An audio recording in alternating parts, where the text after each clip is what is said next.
7টার দিকে তারা বলে আমাদের পরিবারের সবাইকে খুঁজে যে শহরের পরিবার কে কে আছে। তারা যখন ওরকম ডাকছে, তারা নিজ মুখ করে আসছে ডক্টররা, তখনই আমার বুঝতে আর বাকি নেই যে আমার স্বামী আর এই দুনিয়াতে নেই।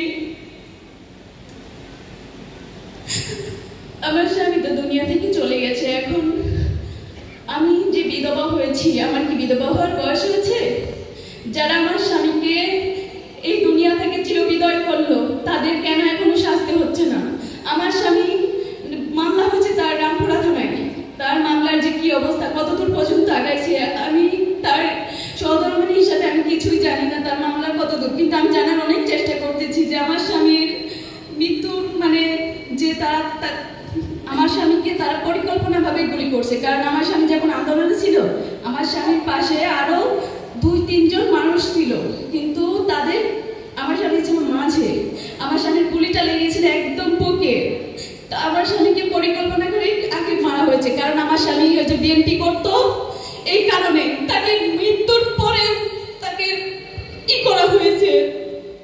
তাকে মৃত্যুর পরেও আসামি হইতে হয়েছে যে সে বোমাবাজি করছে, সে মরেছেও, সে আসামি হয়ে গেছে, কিন্তু তার যে বিচারে সেই বিচার এখনো হলো না। সবাইকে অনুরোধ, আমার স্বামী, শুধু আমার স্বামী না, সমস্ত শহীদ যাদের এরকম নির্মমভাবে গুলি করে মারা হয়েছে, সবাইকে যাতে সবার এই শাস্তি যাতে তাড়াতাড়ি হয়। এই শাস্তির ব্যবস্থা কেন এখনো হচ্ছে না? কেন এখনো এত পিছায় আছে? 1 বছর হয়ে গেছে এই স্বাধীন হয়েছে। আমরা যে স্বাধীন বাংলা করতেছি, কোথায় স্বাধীন? কোথায় স্বাধীন হয়েছে? কোথায়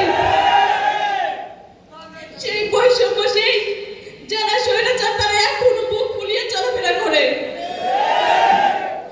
এখনো তারা আর থ্রেট দিয়ে কথা বলে মানুষকে গোপনে গোপনে। তো কেন এখনো এই শহীদদের রক্তের উপরে সবাই যে শহীদ শহীদ বলে শহীদের মর্যাদা কেটেছে?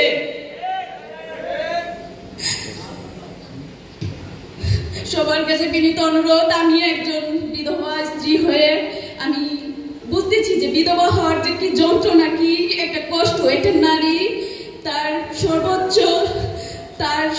স্থান হয় স্বামী। স্বামী নামক বটগাছটা যে নারী হারিয়েছে, সেই নারী বোঝে তার দুনিয়ায় বেঁচে থাকাটা কতটা কষ্টকর।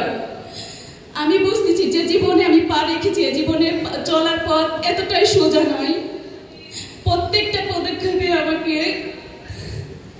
প্রত্যেকটা পথ চলতে আমাকে কান্নায় জলে আমাকে ভাসতে হচ্ছে।